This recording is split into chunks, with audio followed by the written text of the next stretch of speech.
Sou Renan Bandeira Dias. Alguns já me conhecem como psicólogo e talvez podem ter pensado que no Divã com Renan eu estaria falando somente desse lugar. E também o de entreter, como mais um podcast, como tantos outros por aí. No início eu também pensei o mesmo, mas na verdade é que eu entrei num processo de buscar outras coisas que também me faziam feliz e que eu também poderia me desenvolver. Então eu percebi que o No Divã com Renan não se trataria somente de estar nesse lugar de entreter o público, mas o também de ajudar outras pessoas através de conexões. E através de uma conexão com diversos temas e diversas pessoas que sentarão no divã para um bate-papo, eu espero que a gente consiga também se conectar com vocês. Até lá! Oi pessoal, bem-vindos a um novo episódio de No Divã com Renan. O convidado de hoje, eu não vou apresentá-lo, porque eu gostaria que ele fizesse isso para vocês ouvirem um pouquinho. Então, passo a palavra para você.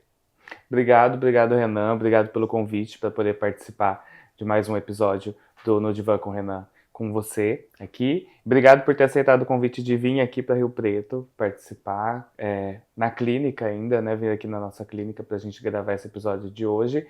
Para quem não me conhece, eu fui convidado pelo Renan, eu trabalho com obstetrícia, meu nome é Fabrício, eu já trabalho há alguns anos como obstetra, que é o médico que cuida da mulher no momento da gestação, no momento do parto, no momento do pós-parto.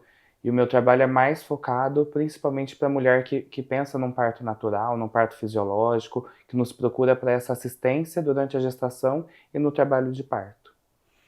Bom, então, né, Fabrício, eu acho que pensando aí um pouco no que você se apresentou, eu queria ver com você, assim, para o público saber também, né, quais são os partos que existem, que tipo de parto você faz, como você disse que faz mais o natural, né, mas além desse que você faz, quais são os tipos de parto que existem? Sempre tem essa questão em relação à nomenclatura do tipo de parto. Quais são as vias de nascimento? Existem duas vias de nascimento, a cesárea e o parto normal, que é o parto vaginal, o parto em que o bebê nasce pela vagina da mulher, e a cesárea, que é um parto cirúrgico, onde o bebê nasce por um corte feito pelo médico no abdômen da mulher. Dentro dessas dois tipos básicos de vias de nascimento, tem outras nomenclaturas, né, que a gente ouve falar. O parto humanizado, o parto natural, o parto fisiológico. A gente tem que pensar que um parto natural é um parto normal, um bebê nasceu por baixo, pela vagina da mulher, mas o parto natural é aquele em que não houve nenhuma intervenção médica. Então é um parto que não precisou usar nenhum tipo de medicamento, não precisou de nenhuma intervenção, não precisou de uma cirurgia. Ele aconteceu de maneira fisiológica, se iniciou e terminou de maneira fisiológica. O parto humanizado, que hoje é muito comum a gente ouvir falar várias coisas humanizadas, mas o parto humanizado tanto pode ser um parto normal, como pode ser uma cesárea, mas o parto humanizado é a maneira de atendimento àquela mulher. Então ela pode passar por um parto natural, que foi fisiológico, e ela teve um atendimento respeitoso dessa equipe, que respeitou o processo, só fez intervenção quando realmente precisou, tratou aquela mulher da maneira que ela precisa ser tratada, pensou na experiência dessa mulher durante o parto, a gente chama que ela foi respeitada, então a equipe foi humana e teve um parto humanizado. Mesmo que às vezes essa mulher precisou ir para uma cesárea, teve uma indicação de cesárea, se foi realmente respeitada as decisões da paciente, se essa cesárea só foi realizada porque realmente precisou, a gente ainda assim pode falar que esse é um parto que foi humanizado, que a paciente foi tratada de uma maneira respeitosa, mesmo não sendo totalmente natural. Uhum.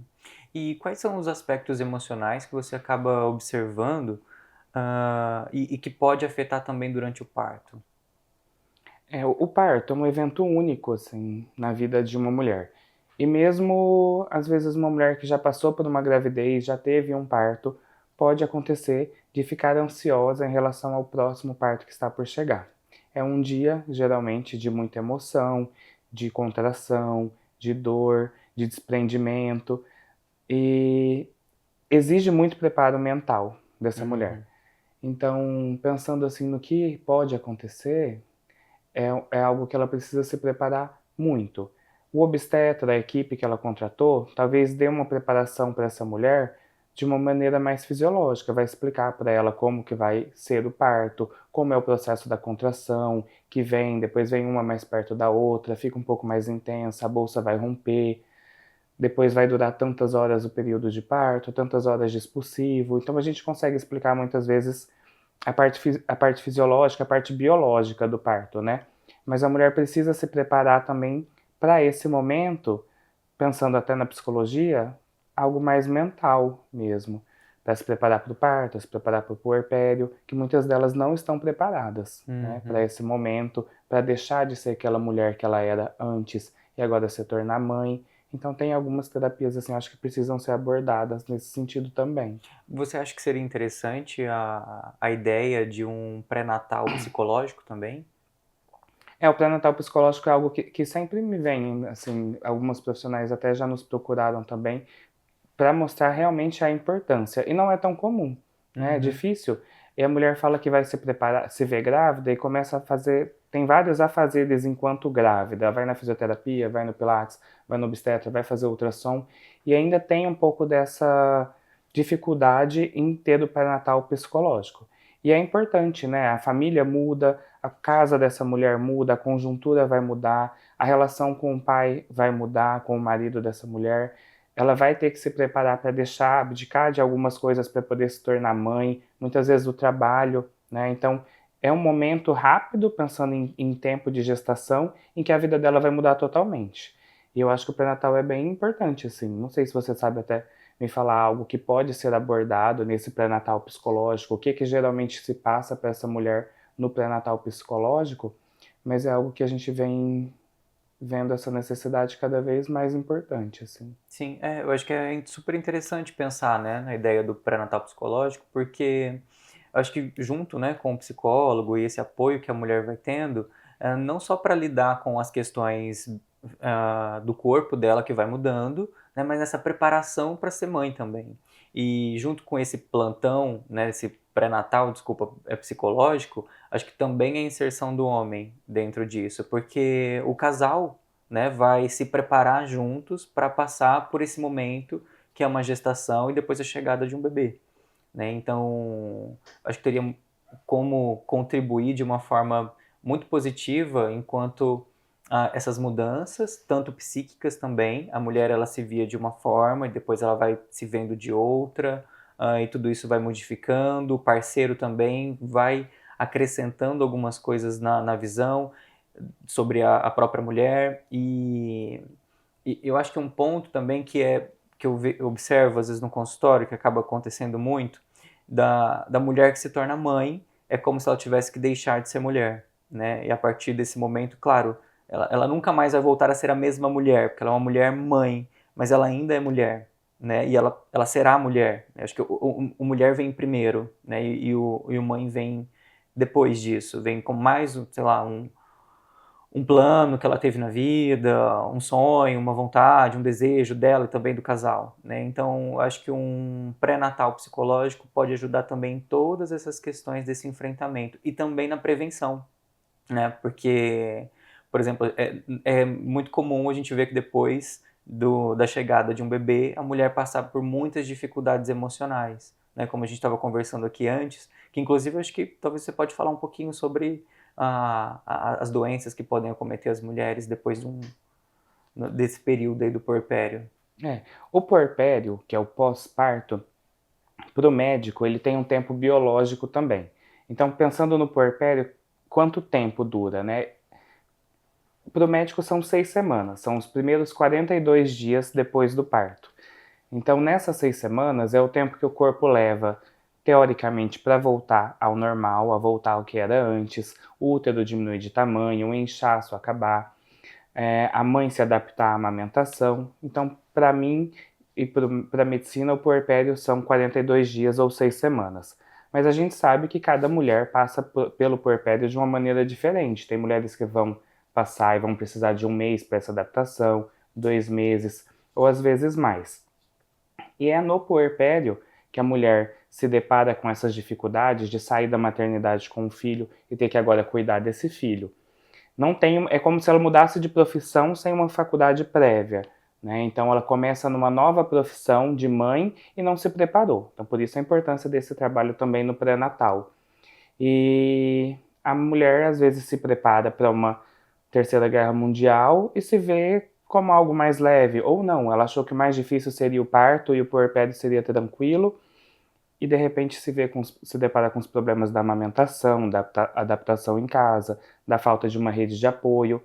E o puerpério são muito mais dias do que o parto em si, que é um dia. Então, talvez a gente deveria ter mais foco até no puerpério do que na preparação para o parto. Uhum. Mas no puerpério, a gente tem dois transtornos, assim. O primeiro nem é conhecido como um transtorno, que é o blues puerperal, que a gente fala, que é o que pode acontecer com a maioria das mulheres nos primeiros dias, nas primeiras 2 semanas do nascimento do filho, que é ela se vê numa privação de sono, numa exaustão, às vezes não tem tempo nem para comer, não tem uma rede de apoio, tem muita ansiedade, tem uma ansiedade relacionada ao medo de acontecer alguma coisa com esse bebê, o medo se esse bebê vai sobreviver, se ele está respirando, se ele não vai engasgar. Então todas essas preocupações, somadas a uma falta de sono, somadas a uma falta de apoio, faz com que 80% das mulheres tenham esse blues puerperal, que são dias de mais névoa na vida dessa mulher, dias permeados com muito choro, com muita ansiedade. É diferente da depressão pós-parto, que é o que a gente tem que ficar sempre atento enquanto profissional de saúde, para ver se essa mulher não está passando por uma depressão pós-parto, que ela vai pegar uma quantidade menor de mulheres, geralmente são 20% das mulheres, podem ter a depressão pós-parto, que aí essa ansiedade, esse medo, esse choro, a falta de sono, vai para um nível maior e que a mulher deixa de fazer as atividades do dia a dia, perde o interesse pelas atividades, perde o interesse em cuidar do bebê, perde o interesse em cuidar de si mesma, não se alimenta, então tem a perda do apetite, e aí talvez essa mulher seja quem mais precisa de um atendimento, um psicólogo, um psiquiatra, porque a maioria das mulheres não vai sair de casa mesmo e vai procurar uma terapia no pós-parto. Ela tem vários afazeres em casa, ela só sai de casa para levar o bebê no pediatra ou para ela ir na consulta de pós-parto, mas existe uma fração muito grande dessas mulheres que precisa de uma terapia, pensando inclusive que muitas delas têm pensamentos suicidas, têm até pensamentos infanticidas, e a gente tem que triar essa mulher e descobrir se a nossa paciente é uma dessas mulheres para poder prevenir esses eventos também. Uhum. Enquanto você foi falando, né, fiquei pensando também no quanto que é importante novamente o papel do homem aí, né, nesses cuidados. Porque talvez a mulher, quando ela está vivendo tudo isso, como que ela vai perceber, né? Além dos profissionais que, claro, podem acompanhar, mas talvez o papel do parceiro, o quanto que é importante a entrada dele nesse suporte, né?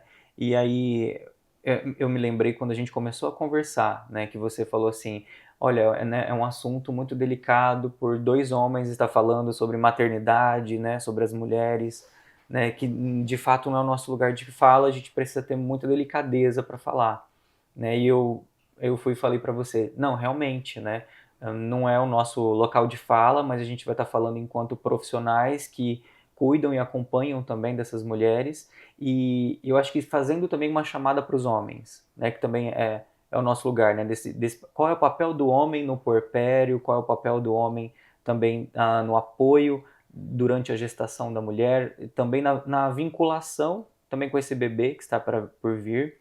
Então, acho que quando a mulher talvez ela pode ser acometida, né, por essa multiplicidade de coisas que podem também acontecer, a adaptação, tanto com o próprio corpo, com tudo, né, que acontece ali. O quanto também o homem pode chegar junto nesse momento, né, e aí uma coisa que eu falei para você, né, antes da gente sentar, que nas suas fotos que eu vou vendo que você vai publicando, dos partos que você faz, o quanto eu vejo também a presença do homem ali, né? E eu acho que o quanto isso é importante para que ele também esteja nesse momento, que é claro, né? Toda essa mudança acomete muito mais a mulher, claro, mas o homem também precisa participar, porque não é só uma responsabilidade da mulher ter que dar conta de tudo isso e também dos cuidados de um bebê, né? Também é responsabilidade do homem.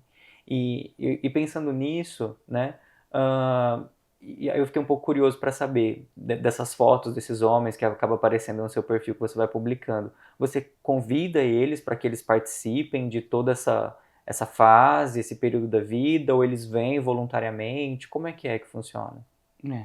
É assim, a mulher, na maioria das vezes, não é todas também que talvez estavam esperando a maternidade, ou até que desejavam a maternidade, às vezes uma gravidez inesperada, mas muitas das mulheres, assim que elas têm um exame de gravidez positivo, um beta-HCG positivo, ela já começa a se enxergar como mãe. Uhum. Já vive a maternidade assim que descobre a gravidez. O homem não. Mesmo às vezes a mulher mostrando para ele o teste de farmácia que deu positivo, fazendo um chá revelação, o homem ainda não se vê pai nesse momento. E nem enxerga a mulher ainda como uma mulher grávida nesse começo da gestação. Alguns homens têm essa dificuldade de entender isso. Quando a mulher começa a aparecer a barriga, às vezes quando está ali no 5º mês de gravidez, já tem uma barriguinha aparecendo, alguns homens aí já começam a entender que a mulher está grávida.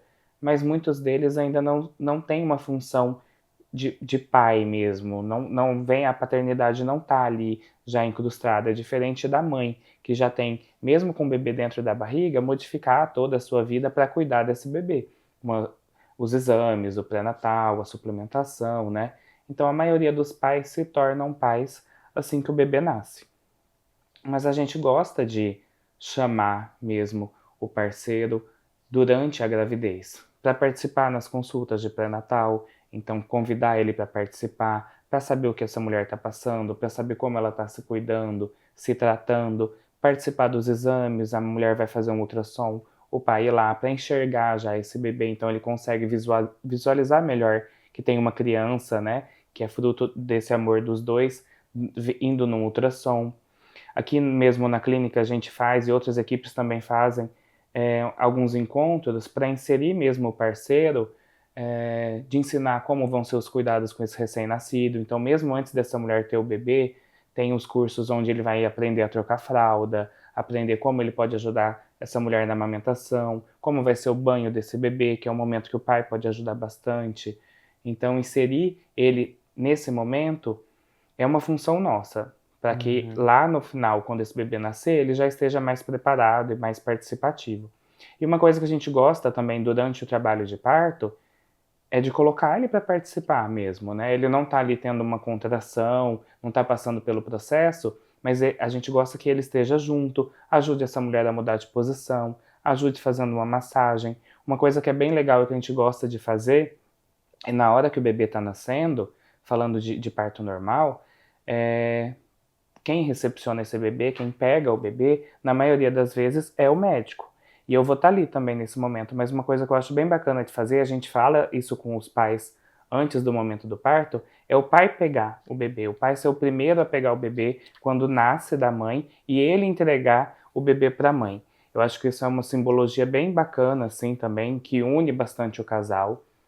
E esse é um dos benefícios do parto normal, porque diferente da cesárea, principalmente uma cesárea agendada, que a gente fala que é uma cesárea eletiva, o pai não tem muita participação. Ele entra no momento que o bebê vai nascer, não participa, não vê nada da cirurgia, só vê um bebê chegando e cuida ali desse bebê durante alguns minutos.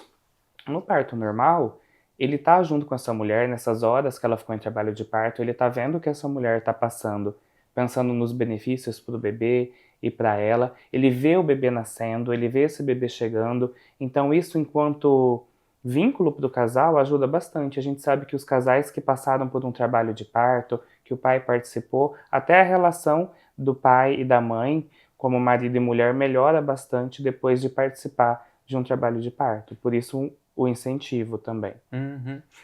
Porque é isso, acho que também deixar o homem preparado para esse momento faz toda a diferença para a mulher. Porque o homem, quando ele é preparado para isso, então, por exemplo, ele vai ver a mulher quando ela está para parir, né, num parto natural ou, né, de qualquer outra forma. Mas ele vai olhar, às vezes, quando ele não está preparado para aquela situação, como se ela estivesse numa situação de sofrimento, né? Então, coitada, tadinha, ela precisa se livrar disso logo, né? Tem que acabar logo. E aí ele deixa talvez o ambiente com muito mais ansiedade, muito mais medo, muito mais inseguro.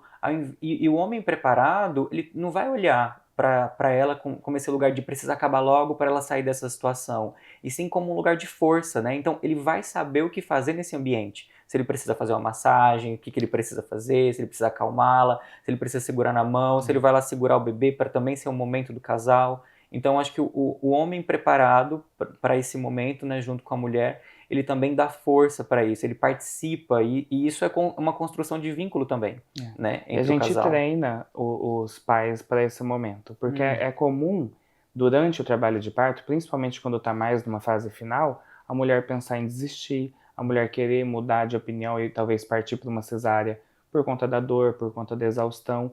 E a gente treina o parceiro que está ali com essa mulher para que ele seja um pilar, um apoio, um alicerce para ela mesmo, para lembrar, olha, a gente se preparou para isso, você estudou, sabe que ia ser assim, a gente já está no final, você consegue.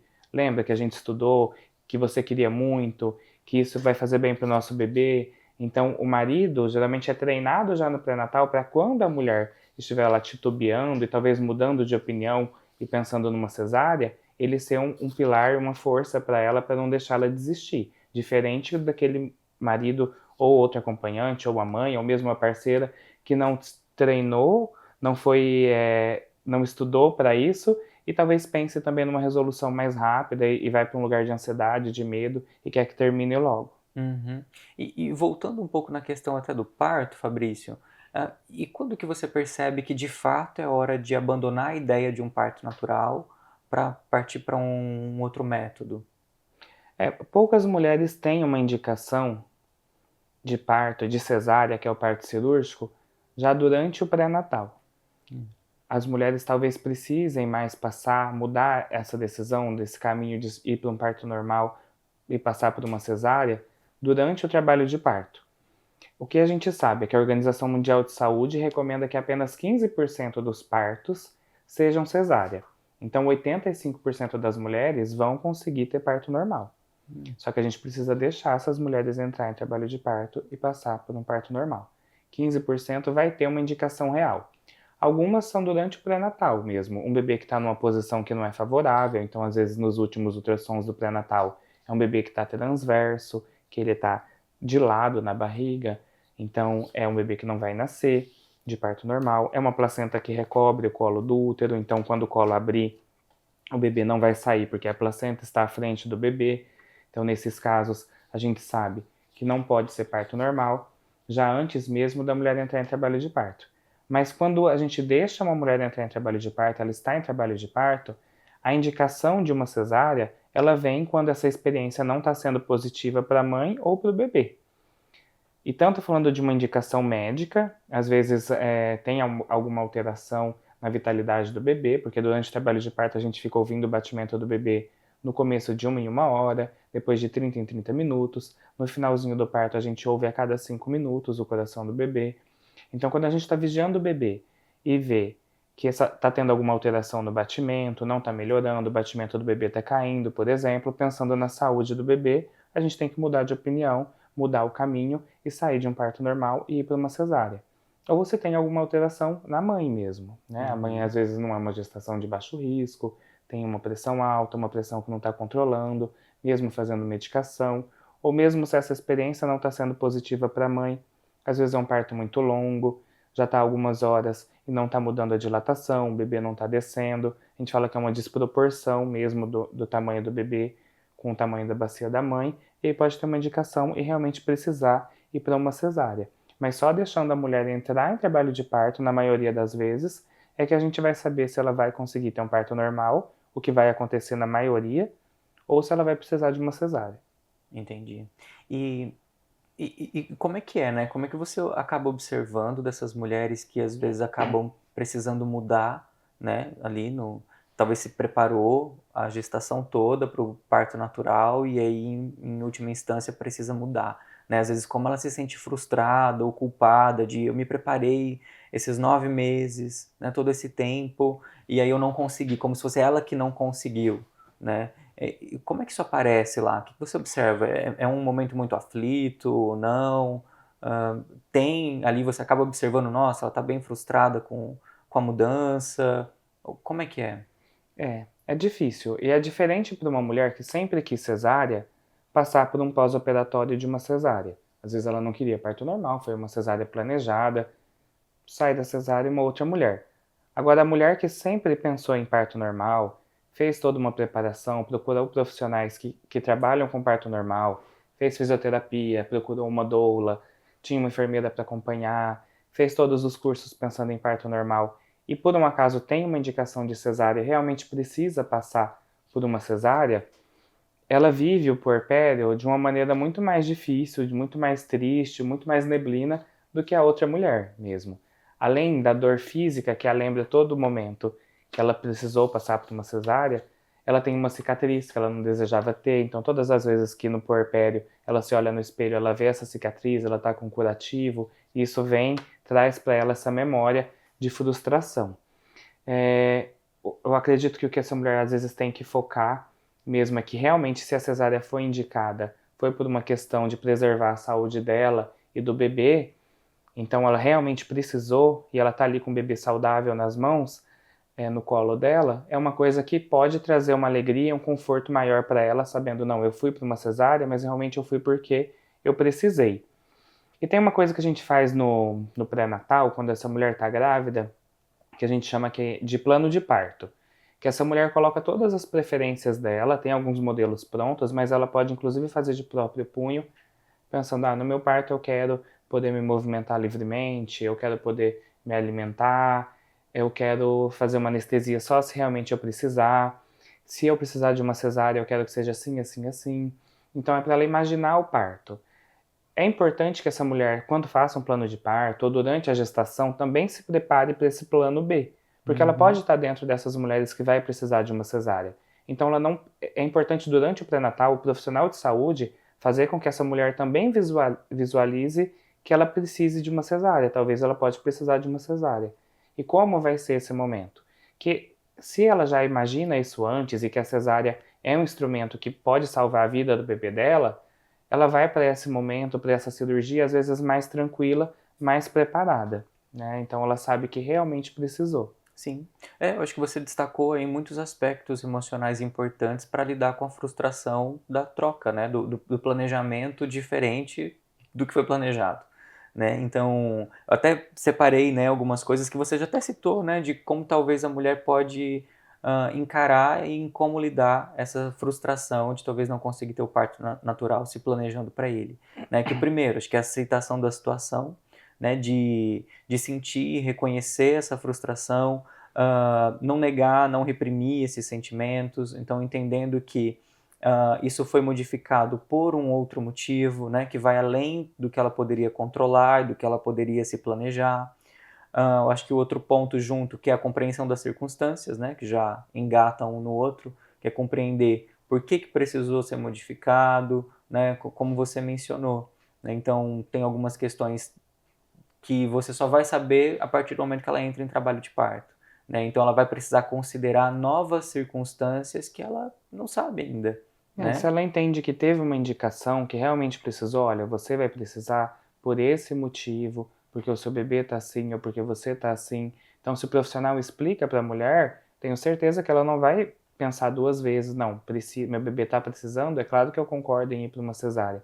Então, entender a indicação da cesárea faz parte dessa aceitação melhor para ela também no pós-parto. Exatamente, que essa é a parte da comunicação com a equipe médica, né? Então, essa comunicação entre vocês é crucial para que ela possa, para que ela consiga também lidar com a frustração, né? Porque com todas essas explicações, entendimento dos motivos, ela vai reformulando o que ela havia se programado, né, que não vai mais acontecer daquela forma. Então, um outro ponto também para ajudar a lidar com essa frustração é o apoio, né? O apoio emocional, o apoio da família, porque às vezes essa frustração, como você mencionou a cicatriz, né? Ela não é só naquele momento, ela passa daquele momento, né, do parto. Então depois, quando ela chega em casa, ela vê a cicatriz que talvez ela não gostaria, talvez ela tinha um horror àquela cicatriz, não quero ter essa cicatriz no meu corpo, e agora eu vou conviver com ela, como me adaptar a isso, né, de novo. Então, tendo o apoio do parceiro, da família, da equipe médica, dos profissionais que acompanham, né, é muito importante. E a revisão das expectativas, né, de rever que nem toda expectativa, às vezes ela vai sair como a gente estava expectando. Então, por que eu tive que reformular? Meu bebê está em sofrimento ou eu corro algum tipo de risco? Então, a revisão dessas expectativas ela é muito importante em ajudar a mulher também a lidar com a frustração de tentar um parto natural e não dá certo, precisar ser modificado.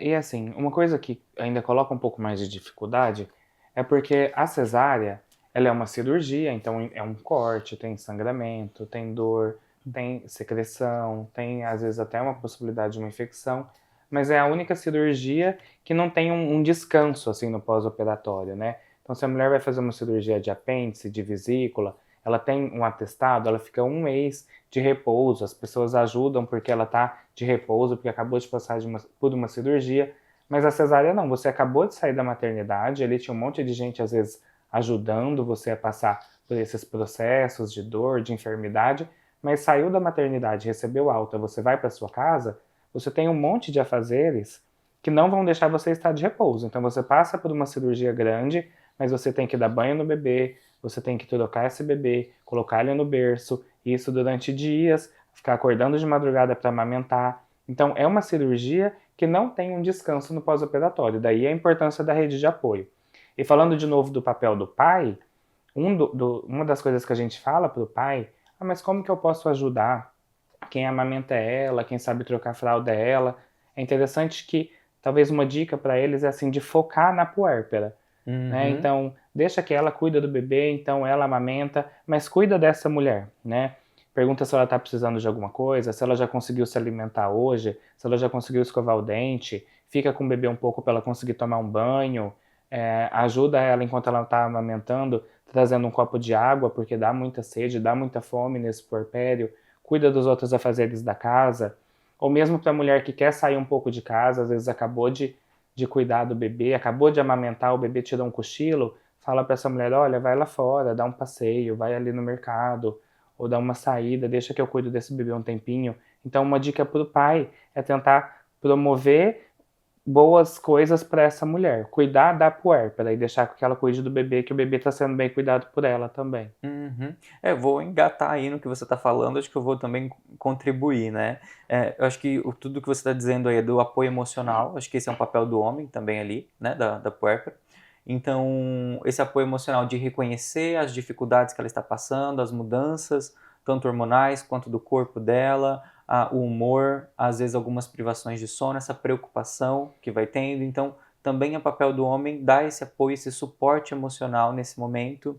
A participação ativa nos cuidados do bebê, né? Então ele pode trocar fraldas, ele pode dar banho, até porque é muito mais fácil para ele dar banho do que para a mulher que acabou de passar por uma cirurgia, por exemplo, nesse caso, né? E mesmo se ela não tivesse passado, só o ato de amamentar, né, também é trabalhoso nesse sentido, não é tão mágico assim como às vezes algumas pessoas tentam pintar, né, esse momento. Claro, né, nunca passei por isso, não vou passar, não sei como é. Mas existe um romantismo no pós-parto que nem sempre é real. E muitas mulheres têm medo até de falar, ou dificuldade, ou vergonha de falar sobre isso. Às vezes ela encontra ou recebe uma visita em casa no pós-parto e fala, ai, como que tá? Que maravilhoso, né? E não, às vezes não tá legal. E ela não consegue, às vezes, verbalizar isso por uma vergonha de falar que não tá tudo bem, não tô conseguindo dormir, não é como eu imaginava. Esse sentimento do amor, da maternidade, ele vai sendo construído aos poucos. Nem sempre a mãe se sente mãe já no começo. Então é difícil ela estar realmente preparada. Nenhuma mulher vai estar realmente preparada para o puerpério até chegar nele. Então é o romantismo que muitas vezes a gente está esperando que essa mulher tenha, um puerpério como um mar de rosas, não existe mesmo. Então precisa de apoio, né? Exatamente, porque né, eu acho que é nessa contribuição que o pai vai fazendo, não só a contribuição que é papel dele também, né, do cuidar, trocar as fraldas, cuidar também da esposa, ficar atento às necessidades dela daquele momento, né, para que ela também possa dormir, descansar, às vezes acordar no noturno, né, tá dormindo, aí a mulher tem que ir lá acordar e cuidar do bebê, o pai pode fazer isso, né, com as tarefas domésticas também. Às vezes a mulher está se adaptando a ser mãe, passando por todas essas modificações, ela ainda tem que ficar preocupada que ela tem que fazer, sei lá, comida ou limpar a casa. E cadê esse homem? Né? Essa é a função do pai. Muitas vezes a gente vê a avó da criança, às vezes chega e fala, olha que bonito, o pai está ajudando. Não é ajudando, o pai, essa é a função do pai. Cuidar do filho também é a função do pai. Então não é bonito um pai que ajuda, Essa é a função dele, tanto quanto da mãe, de cuidar do filho. Então, se ele está trocando uma fralda, se ele está ajudando esse bebê na hora do banho, acordando à noite para cuidar do bebê, deixando essa mulher dormir, ele não está somente ajudando essa mulher, ele está fazendo uma função que é dele enquanto pai. Mas isso às vezes esbarra na licença paternidade, que hoje não é muito incentivada. A gente sabe que a licença paternidade hoje é de 5 dias. Né? Então, muitas vezes, essa mulher se vê sozinha, depois, sem um esposo em casa, fica desesperada quando acaba a licença paternidade, porque ele tem direito a apenas 5 dias para ajudar a cuidar desse bebê. E além de tudo, né, Fabrício, como eu estava comentando com você antes, né, o quanto o homem às vezes não é estimulado também a fazer essa função, esse papel. Porque quando a gente pensa, né, vamos trazer para o contexto das crianças, né, ali no brincar. A mulher, desde pequena, né, a menina, ela vai brincar de boneca, ela vai brincar de casinha. Então, ela está vivenciando, experimentando através do lúdico esses papéis. E o homem? Se o homem brincar de boneca, é um horror, não pode. Né? E às vezes ele está experimentando também e vivenciando o papel de pai, né, ali. Então, como depois esse homem vai ser pai se não é permitido nem brincar de boneca? Né? Claro, né, o bebê não é a boneca, mas é a vivência através do lúdico desses papéis. Então, estruturalmente falando, parece, né, faz parecer de um jeito que isso é só a função da mulher e que o homem ele está ajudando. Né? Não, é a função dele fazer as tarefas domésticas, não só quando a mulher está nessa fase, mas também, principalmente nessa fase. Ele vai adquirindo também, enquanto ele troca a fralda, dá banho no bebê, ele vai construindo vínculo com o bebê. Sim. Porque a mulher ela vai construindo vínculo com o bebê né, desde quando ele começa a se movimentar dentro dela. Né? Ele está dentro dela, ela já está ali numa construção de vínculo. Né, ali. Com o homem isso funciona um pouquinho diferente. Né? Embora ele vai ali talvez, né, alisando, fazendo um carinho na barriga, conversando, cantando, participando de alguma forma, mas o contato dele com esse bebê é depois, né, desse nascimento. E como é que é? Só depois que ele estiver falando, andando? Claro que não. É trocando a fralda, dando banho, fazendo as tarefas domésticas. Então, e também observando o emocional dessa mulher, para entender se ela está passando também por uma depressão pós-parto, se ela está passando por alguma outra dificuldade. Cuidar para que essa sobrecarga, né, não fique em cima dela, porque isso pode ser dividido, porque é o momento do casal. Né? Não é um momento somente individual, que é responsabilidade dela. Claro que existem, né, diversas configurações aí da maternidade. Né? A maternidade não é única, sempre que tem aí a presença do pai, né, junto, ou desse homem. Né? Então, muitas vezes, em algumas maternidades, é um caminho muito solitário, né? E cheio de pressão, preconceito. Né? Então, acho que é importante pensar não só nessas diversas configurações, a gente está abordando aqui muito mais uma, né, um tipo, e eu acho que uma chamada também para esses homens, embora a gente esteja falando sobre maternidade, puerpério, né, e todos esses processos que envolvem a mulher, mas eu acho que é isso, acho que novamente eu vou pensando o quanto também preparar esse homem para viver isso ao lado da mulher é muito importante, tanto para a mulher quanto para o homem, para o casal e para o bebê. Né? Então, por isso também me fez pensar, né, em toda essa questão do pré-natal psicológico, dessa licença paternidade que você comentou. Né? E depois de 5 dias, você acha que só 5 dias esse homem precisa estar ali? Né? E depois, fica tudo para a mulher, todos os outros dias? Ou para a mãe da mãe, né, ali também? Geralmente a gente vê isso, né? A mãe da mãe tem que ajudar nos cuidados. E cadê esse homem? Né? Onde ele está? A gente chama de rede de apoio quem são as pessoas que vão estar junto com essa mulher no pós-parto, no puerpério, nos primeiros dias desse recém-nascido. Nos primeiros 5 dias, ela ainda tem direito a estar com o seu esposo, com o seu parceiro, com o pai da criança, mas depois ela vai se ver sozinha. E às vezes, como você disse, é a mãe, é a avó dessa criança que vai estar ali cuidando, mas outras pessoas nem têm a avó que mora próxima, às vezes o casal mora em outra cidade longe dos pais e tem que contratar uma rede de apoio particular. Às vezes tem uma enfermeira que vai ajudar, que vai ficar com esse bebê à noite enquanto a mãe descansa. E muitas vezes, inclusive, essa mulher é condenada ou tem um sentimento de culpa por estar terceirizando os cuidados do bebê também. Então, uma coisa que tem que ser comentado é que ela pode precisar disso, de dividir as tarefas enquanto mãe porque nem sempre ela vai dar conta. E às vezes ela se coloca, não, eu não vou, eu vou dar todos os cuidados pro meu bebê, não tem ninguém para ajudar ela à noite, e ela tá 24 horas com esse bebê dando os cuidados, mas ela tá dando meios cuidados, ela tá sendo meia. Então é bom que ela tenha uma pessoa para ajudar, para dividir essas tarefas, para ela conseguir se doar realmente enquanto tá ali com o bebê. Mesmo que ela precise de alguém para oferecer o leite enquanto ela tá dormindo à noite, mesmo que seja o leite dela já ordenhado. Então é muito importante ela se preparar antes do parto e construir essa rede de apoio, já planejar como vai ser o pós-parto dela e quem vão ser as pessoas que vão ajudá-la no pós-parto também, que é o que a gente chama de rede de apoio. Até mesmo para receber as visitas, né? Uma coisa importante no puerpério também são as visitas pós-parto que essa mulher recebe, às vezes nem quer receber, mas umas visitas mais programadas, né? Uma amiga vai visitar, pergunta para ela, olha, você precisa de alguma coisa, precisa que eu passe na farmácia, compre uma fralda, compre um absorvente, tá precisando que eu leve tal pomada, ou então programa uma visita a cada 2 dias e leva alguma coisa pronta já para essa mulher comer, se alimentar, porque muitas vezes ela não está conseguindo nem ter tempo de fazer as próprias refeições, ou programa uma visita para passar a tarde com ela e poder ficar durante a tarde cuidando do bebê enquanto ela toma um banho, enquanto ela seca o cabelo, enquanto ela se cuida.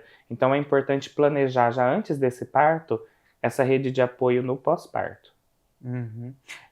E você foi falando, eu também fiquei pensando, né, em relatos que eu já ouvi de algumas mulheres da questão dos palpites, né? É que você falou de visita e tal, né, da mãe. Então, eu também fiquei pensando dessas mulheres mais experientes que às vezes dão diversos palpites e acaba tornando esses palpites uma pressão na cabeça daquela mulher, né, que acabou de ser mãe, como se ela não soubesse cuidar, né? Como se ela não fosse dar conta, como se ela precisasse fazer como a outra mãe fez para poder cuidar desse bebê, né? E eu já ouvi muitos relatos, né, no consultório do quanto isso às vezes incomoda as mulheres, de eu até estava lendo aqui uma parte de uma poesia, né, do livro que eu comentei.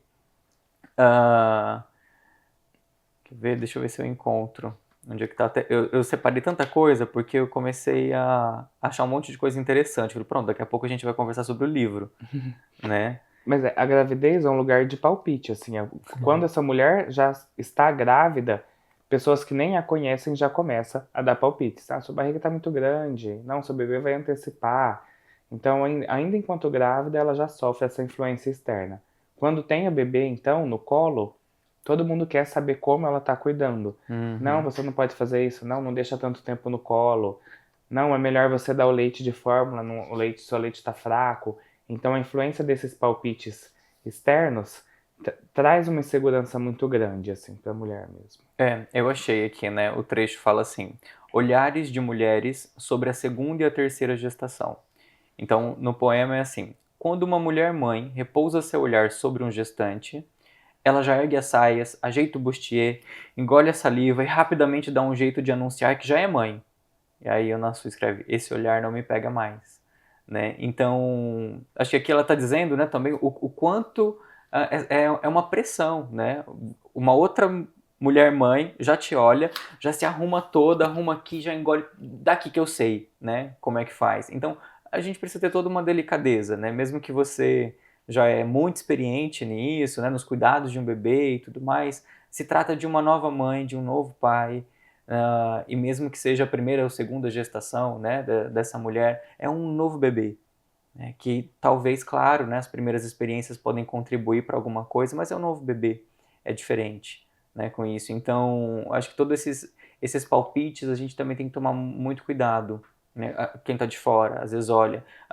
Em algumas outras partes, a Ana Sui também fala sobre os olhares, né, que quando uma mulher está grávida, ela diz assim, quando uma mulher está gestante, ela reconhece no olhar da outra mulher, se aquela mulher é feliz sendo mãe, se aquela quem olha com medo, os homens que talvez olham com medo, tipo os filhinhos da mamãe, ou os homens que olham com desejo, que ela fala, meu Deus, que coisa estranha. Então, os diversos tipos de olhares que essa gestante recebe e que ela identifica logo de cara. Ela falou assim, eu já consigo identificar no olhar quem já é mãe, quem é feliz sendo mãe, quem não é, quem olha assim, coitada, né? Ou quem olha, ai, que legal, você está grávida, que bom, parabéns, né? Então, assim, o reconhecimento, né? Acho que a gestante ela também vai tendo essa sensibilidade, que ela vai reconhecendo e percebendo.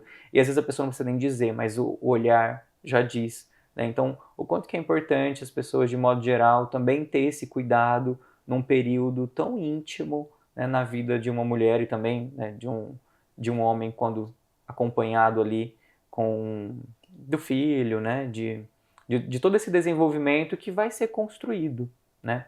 E toda essa pressão, né, da mulher, eu me lembrei um pouco do conceito de Winnicott, que é um pediatra, foi, né, um pediatra e psicanalista britânico, que ele desenvolveu na teoria do desenvolvimento infantil a questão do conceito da mãe suficientemente boa, né, que o que é de fato, né, uma mãe suficientemente boa, que ele vai dizendo que essa mãe suficientemente boa é aquela que ela consegue entrar em sintonia com o bebê, que ela consegue ter constância nas programações ali com o bebê, que é o quê? Alimentação, sono e conforto. Né? Então, não é na prisilinha, no, na, nos, na mamadeira mais cara, ou no berço mais caro, no quarto mais do que arrumado, né? Ou no, todo o gasto também financeiro que envolve, né? Isso não. Ela só precisa ter uma constância na alimentação desse bebê. Eu acho que o foco tem que ser o vínculo entre a mãe e o bebê, né? Uhum. Mesmo que às vezes precisou mudar a via de parto, mesmo que às vezes essa mulher não conseguiu amamentar e por algum motivo agora está tendo que dar o leite de fórmula, a importância é a saúde desse binômio e o vínculo entre a mãe e o bebê que tem que ser estabelecido. Então, o sentimento de culpa muitas vezes vem se precisou de uma cesárea, se está dando fórmula, se contratou uma babá, mas o que essa mulher e a rede de apoio tem que fazer é fortalecer o vínculo entre esses dois, né? Uhum. Uma das metas do puerpério é fazer com que esse bebê vingue, com que esse bebê sobreviva. Então, tudo que a gente conseguir fazer e apoiar essa mulher para que dê tudo certo nesses primeiros dias é louvável. E esse tem que ser o foco. Como Sim. que essa mãe e esse bebê pode ter uma boa relação, mesmo que não saia como antes estava planejado. Isso é, porque quando vai falando sobre a alimentação, né, no caso, a gente pensa na amamentação, o peito, né? E às vezes a mulher ela vai se sentindo culpada ou ansiosa porque ela não está conseguindo dar o peito, ela precisa, né, suplementar de uma outra forma. E isso não tem a ver com não ser uma mãe suficientemente boa porque ela não conseguiu dar o peito, né, ali. Não, o bebê ele precisa se alimentar. Então ela vai ficar atenta, por exemplo, nesses desconfortos que o bebê vai sentindo, né, ao ter fome. Então, ter essa previsibilidade, essa constância e essa sintonia com esse bebê é o que vai fazendo uma mãe suficientemente boa. E junto com esse conceito, o Winnicott também vai dizer, né, sobre a capacidade da mãe de tolerar frustrações. Né? Isso tem a ver com ela mesma, de talvez não conseguir amamentar no peito, de entender que ela não é perfeita, que ela não vai ser perfeita, que ela não precisa ser perfeita. Não é esse o conceito de ser suficiente, né? E ser suficientemente boa nesse sentido. Então, quando ele vai trazendo, por quê? A mãe que às vezes não tolera a própria frustração e ela fica tentando ser perfeita, como ela vai passar isso também para o bebê? Você, não, mas eu não cobro meu filho de nada, ou meu bebê tal. É percebido isso, porque ela não vai estar bem emocionalmente, porque ela vai estar se cobrando por uma coisa que ela acha que deveria estar fazendo daquela forma. Que talvez entra aí também os palpites, né? Todos os fantasmas e medos que acabam assolando a maternidade. Eu estava pensando de que, assim, acho que quando a mãe se torna a mãe de um bebê, eu acho que talvez é o momento do sim, né? Que ela talvez vai ter que dizer sim para esse bebê nas necessidades dele, entender esse choro, se é fome, se é dor, o que é. E à medida que esse bebê vai crescendo, é também se adaptar às mudanças e às necessidades de cada fase. Então, por exemplo, depois quando um bebê deixa de ser bebê, ele se torna uma criança, não é mais o momento de sim. Então ela vai ter que talvez recuar também nesse sim e também introduzir alguns nãos, né, nessa percepção de limites dentro disso. Então dos próprios limites que no final das contas vai acabar chegando nos limites com essa criança depois, né? Então, eu acho que esse... eu me lembrei assim, né, do copo, né? Sei lá, peguei o... Quando a gente vai pensar no termo suficiente, né, ali. Então, o que é suficiente para esse copo? É eu enchê-lo até a tampa? Se eu encher até a boca, será que vai ser suficiente? Por exemplo, eu não vou conseguir ter essa mobilidade, eu não vou conseguir me movimentar, fazer isso. Então, isso não é suficiente. Tá cheio. E às vezes a mãe vai pensando também que ela precisa estar nesse lugar, de não pode faltar absolutamente nada, eu tenho que dar conta de tudo, eu tenho que amamentar, eu tenho que estar bem no puerpério, eu tenho que estar cuidando dessa criança, porque, sei lá, minha avó cuidou de 8 e eu não estou conseguindo cuidar de um, e tararã, tararã. Então, o conceito de suficiente boa, de algo suficientemente bom, né, para o Winnicott ali, é isso aqui. Tem que ter espaço para ter que ter mobilidade, né? Então, eu acho que a pressão que algumas mulheres vão sentindo nesse momento, acho que assim, gente, olha para o copo, né? Vamos voltar para essa analogia. O suficiente é isso aqui.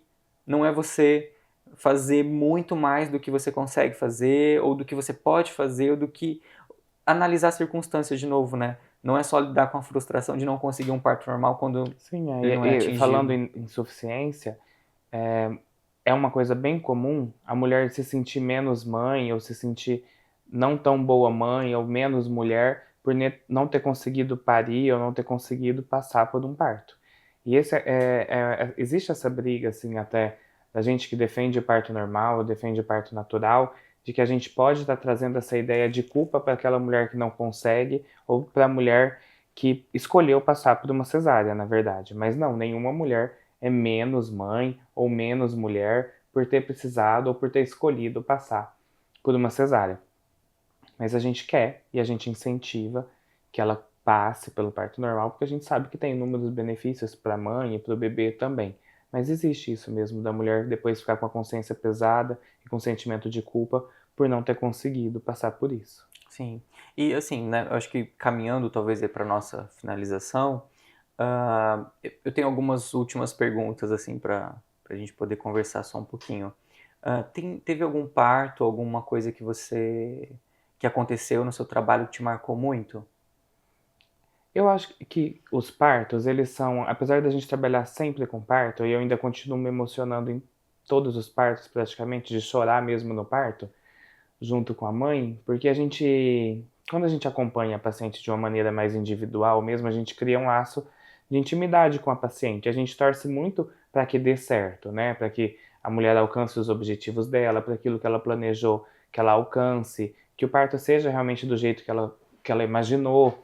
Mas mesmo quando sai diferente desse script, com toda a vida que chega, a gente se emociona, né?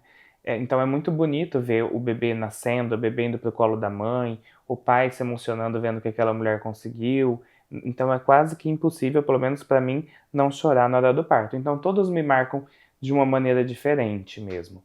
E tem várias histórias, né? Partos que acontecem de uma maneira mais rápida, partos de bebês que são gêmeos. Então tem histórias peculiares que deixam a gente mais emocionado mesmo, mas eu acho que todos trazem uma emoção de que assim, que tá muito presente ali, a gente tá nesse momento, a gente fica muito emocionado mesmo. Uhum. E pensando assim, em algum momento difícil, né? Você já perdeu algum bebê no seu trabalho, algo assim?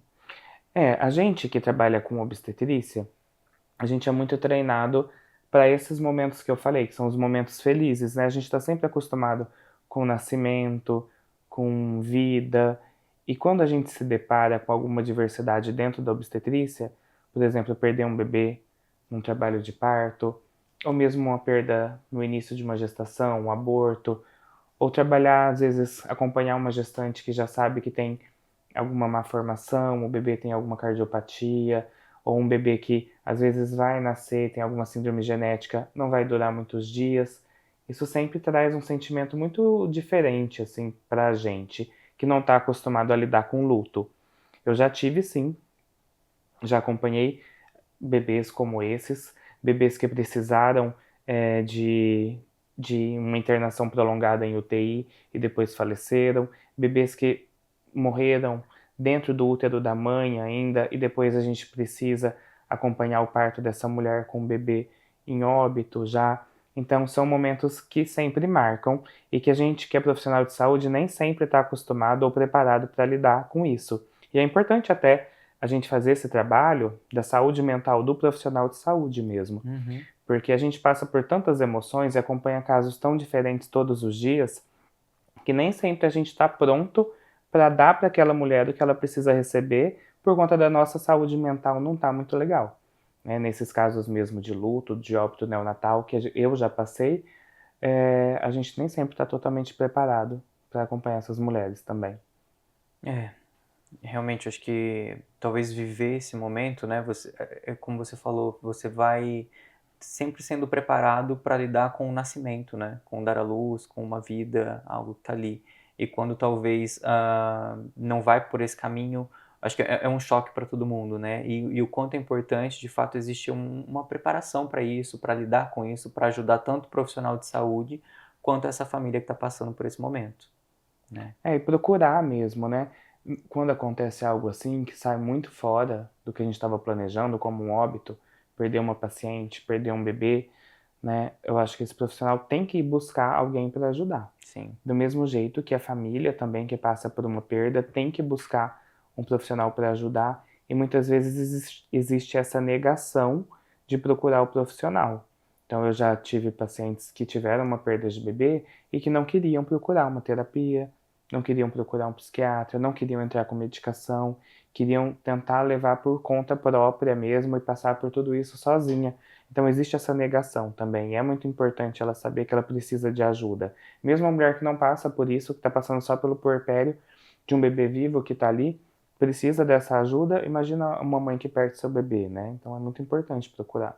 Eu acho que de toda a conversa, né, que a gente foi tendo aqui hoje, eu fiquei pensando novamente do quanto a rede de apoio é essencial, tanto para as mulheres, para os homens, para os profissionais de saúde, né? Então, eu acho que falar sobre maternidade, sobre parto, né, eu acho que a saúde mental está ali lado a lado, né? Porque eu acho que quando você consegue desenvolver isso, trabalhar com isso, ter um apoio e um suporte para viver todas essas modificações de uma vida, né? Por mais que possa sair muito mais próximo do planejado do que o não planejado, em alguns casos, ainda assim, acho que precisa de toda essa rede, de todo esse apoio, de todas essas pessoas para que faça com que tudo isso dê certo, né?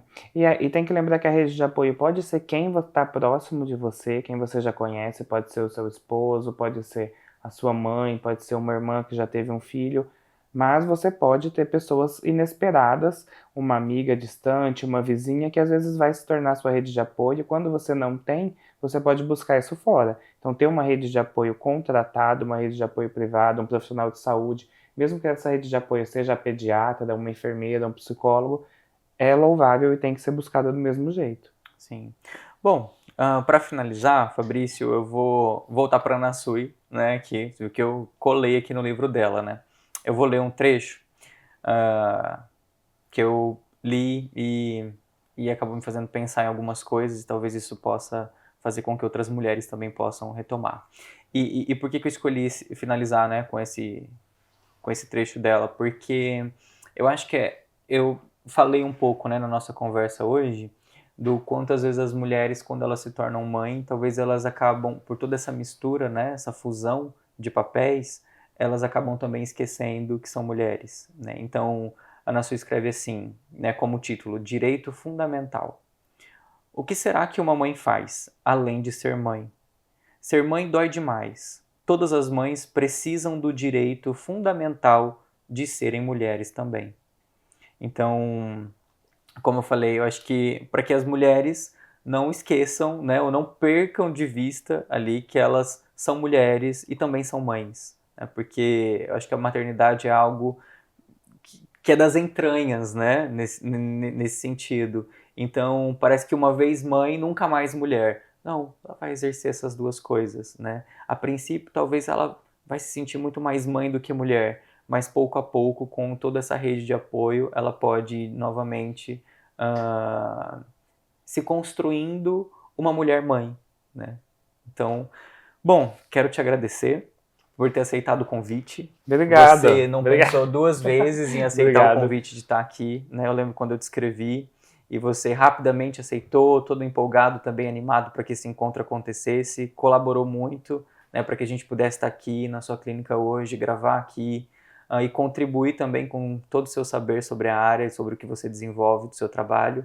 Então, acho que você foi uma das pessoas selecionadas para estar aqui, porque eu admiro muito o seu trabalho, né, eu acompanho, vejo as coisas que você faz, como você vai lidando com tudo isso, né?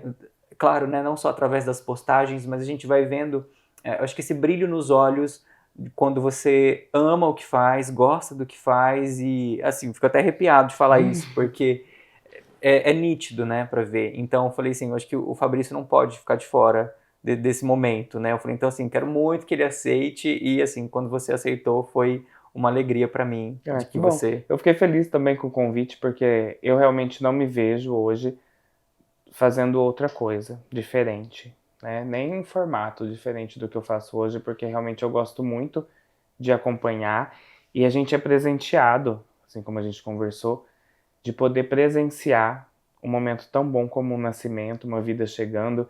Então, o meu trabalho é um trabalho que me dá um presente, né? A cada parto eu tenho um presente. Então, realmente eu faço com amor, porque eu sou presenteado com esses momentos e com essas famílias e com alegrias na grande maioria das vezes. Então, é com muito prazer que eu faço e gosto muito de falar e gosto muito de, talvez, com essa troca, com a conversa e da gente poder expor esse conteúdo, fazer com que outras mulheres também passem por momentos bons como esse, né? Como é o momento de um parto, o momento de um pós-parto, um puerpério, de uma maneira mais gostosa.